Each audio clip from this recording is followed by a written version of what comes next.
Hey music fans! As a roadie, I had this great opportunity to tour with all these bands. I wrote a book about my experiences on the road, and it was the #1 new release on Amazon and Bios, and it's now sold millions of copies on Kindle. I'm Joel Roadie, and this is my podcast, Party Like a Rock Star.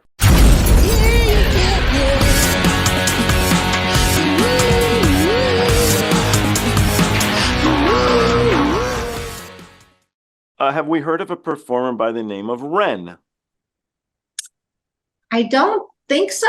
My next guest on my Road Dogs and Rock Gods series is Annie Balliro. She is the CEO and founder of Uniphigood. Annie's worked with the Hard Rock International as the head of philanthropy, artist relations, and memorabilia. In addition to the Hard Rock International, she's worked at Island Def Jam. Along the way, Annie has built relationships with artists like Willie Nelson Family, Ringo Starr, Lionel Richie, Yoko Ono, Darryl, DMC, McDaniels, and Melissa Etheridge. Uniphigood now manages over 30 astronauts. That's right, astronauts. She has literally taken management to space. I'd also like to throw a shout out, a thank you to the people here at magicmind.com. They sent me a number of these packets. I truly appreciate it. I like their line, reclaim your brain. It is important to keep your brain active. This is for cognition, for less stress. That's my less stress. For energy and for vitality. Thank you, people at Magic Mind, for thinking of me. Guys, let's jump into this together and let's see what my friend Annie here has to say about your favorite band. So this is REN. REN is out of the UK. I believe he's still living in Canada. And I think we had mentioned the word artist, and so many people throw that word around easily. And I'm okay with that because I love art. I was an art dealer for many years, and I think it's wonderful. But certain people really are true, genuine artists. And I think this guy is evolved into being just that. This is not the track that put him on the map. So if you like this, I urge you to go look at that one, or we can do that another time. This is also a longer track, it's 10 minutes, but this is a newer video that I thought was just awesome. And so I hope you feel the same as me. So we'll play together, and you can let me know what you think.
tell you a story about a boy named Jimmy 1 years old and his first words were mine, mine, gimme. 2 years old he was walking, 3 years old walking quickly, 4 years old he was running round the pavements of his city. 5 years old and his daddy told him, listen here son, you gotta learn to be a man. A man, he works for what he wants. 6 years old and he's reading, writing, top of the bunch. And when he's 7, his progression made him student number 1. 8 years old and he's praised for unusual grades. 9, his parents paid for private school to nurture the flame. 10, 11, 12, 13, he ascends and ascends. His daddy tells him, son, money is the means to all ends. 14, solving complex mathematical equations. At 15, IQ 150, still elevating. 16, he develops complex software code that detects weaknesses in cybersecurity protocols. 17, and he sells his vision, keeping the share. Not yet an adult, but he's practically a millionaire. 18, and his daddy tells him, now you're a man. This world don't give a damn about you, so take all that you can. 19, he turns a profit, stocks and shares, invest in product. 20, double down deposits. 21, his income rockets. 22, he learns the truth is just an obstacle to wealth. If you manipulate the data, then the lie will sell itself. 23, a life of luxury, crystal and cocaine. 24, he makes the Forbes list, they're applauding his name. 25, and his daddy tells him, listen here son, while you're sitting in that palace, that don't mean that you won. 26, a business shift, he switches business to arms. He's 27, dealing nuclear and shells in Iran. 28, inside the Senate, money bought him a seat. He's 29, a role of counsel in the president's suite. Now he's 30, his daddy says you're losing the race. You're just a servant to the king, not even in second place. 31, a big maneuver for his daddy's approval, moving imports over borders from the exports out of Cuba. 32, moving grams, growing kilos to tons. He's 33, filling warehouses with powder and guns. 34, turf war with nobody to stop it. Blind eye from the po-po inside of his pocket.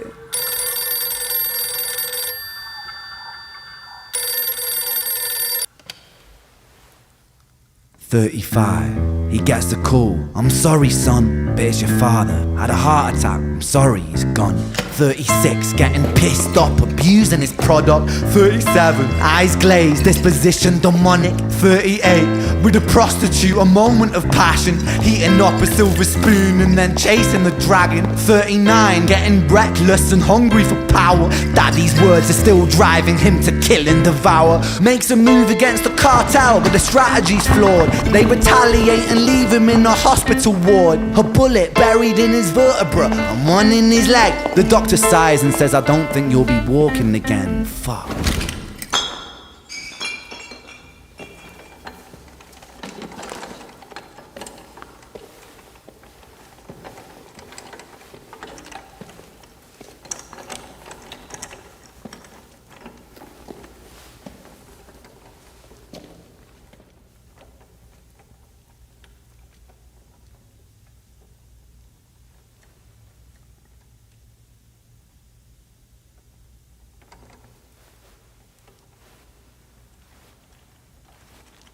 Let me tell you a story about a boy named Jimmy.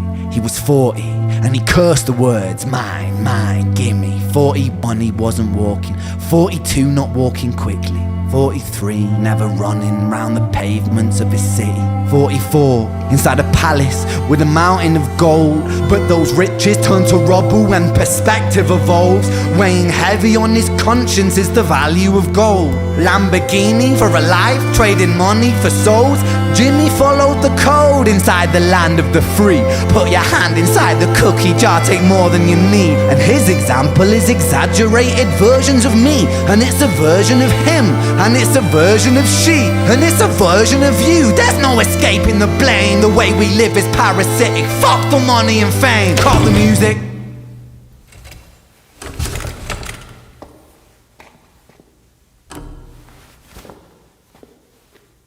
This isn't entertainment, this is real life. The way we live is lunacy, community, it declines. Hyperpolarized, always fighting, then we divide. Truth is less important than the money that we designed. Money's an invention. Politics from our invention. They all come from people's ideas. Did I mention? Border's an invention. Law and order fuel the tension. It leads to people killing each other. My solution?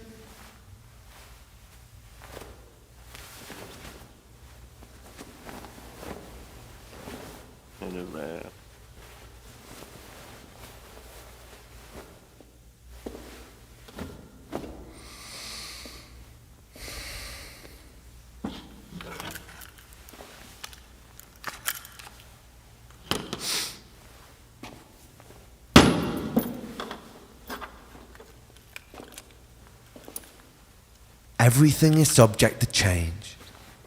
We could build utopias if individuals were taught to use their brains.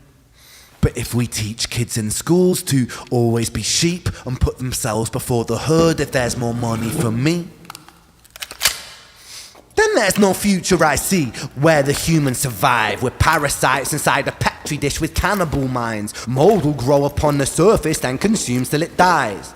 And our fate could be the same without this story to the wise.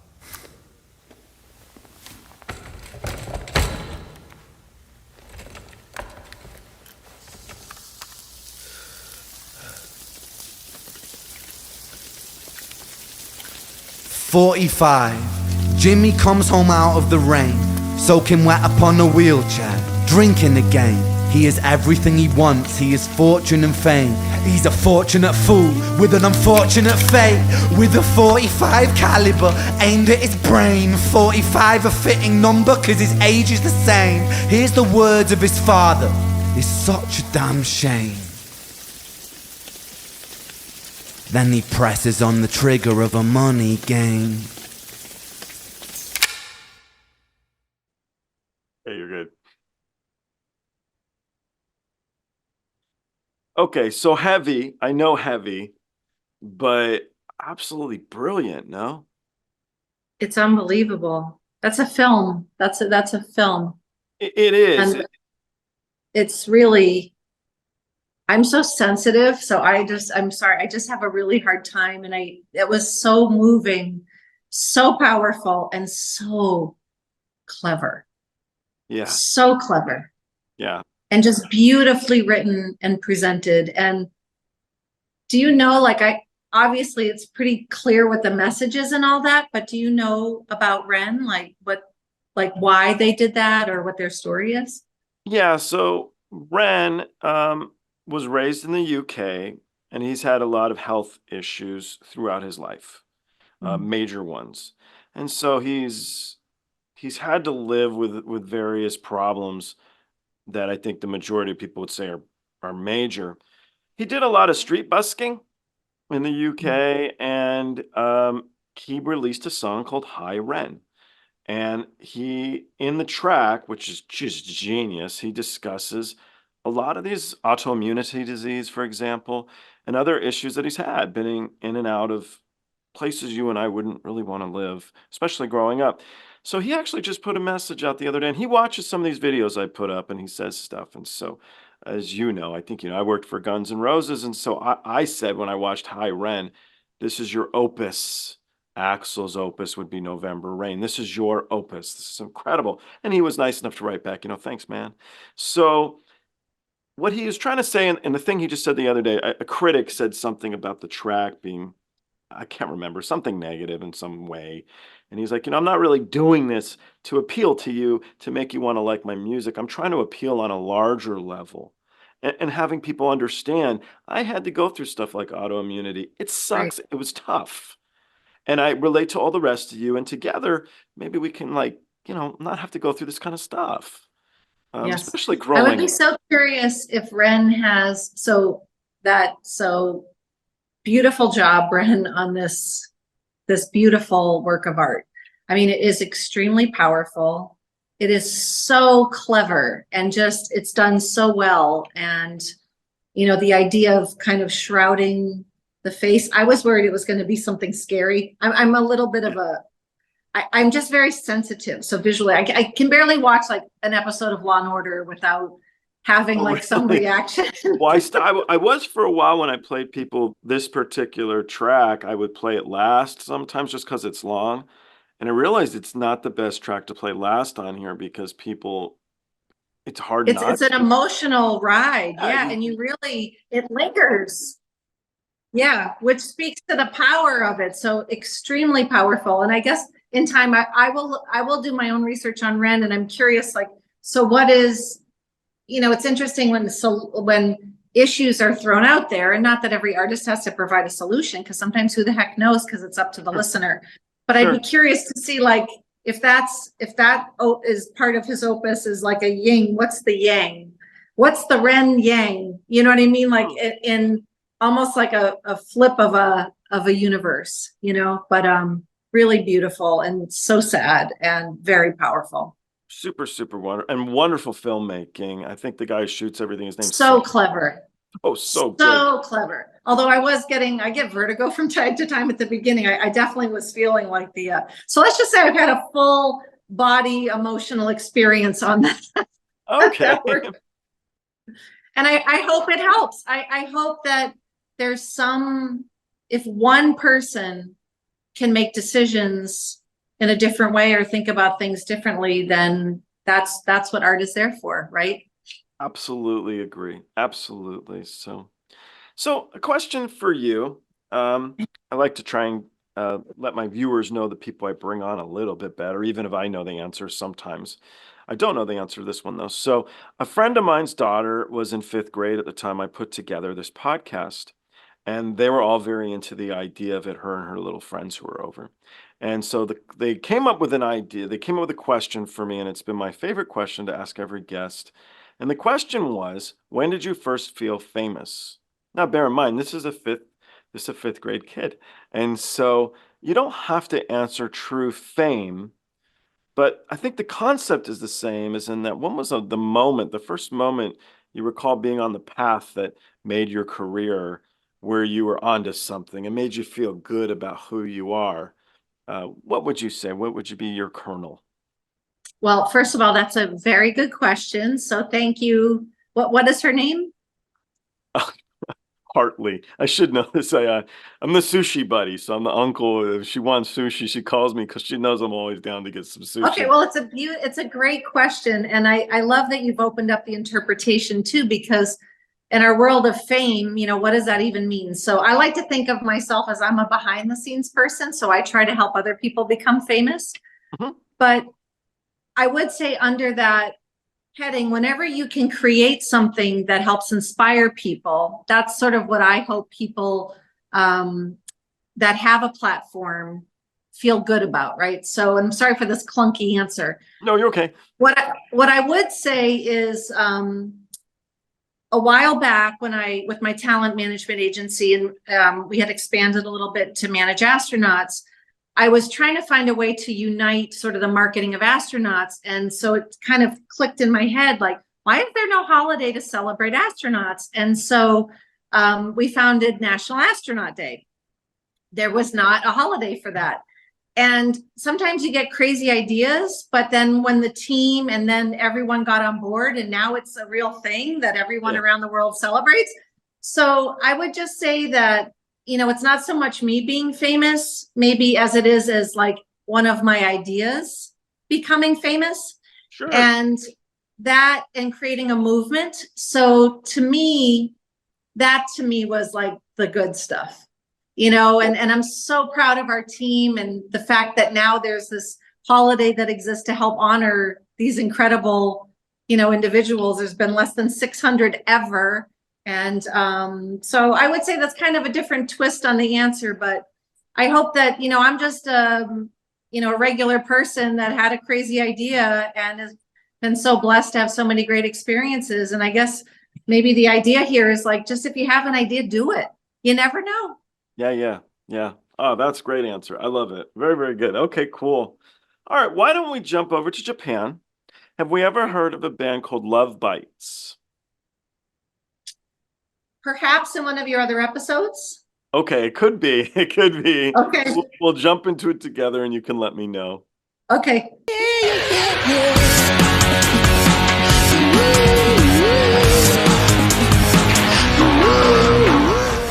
Hey, the podcast is over. What are you still doing here? Well, While you're here, like and subscribe. Thanks.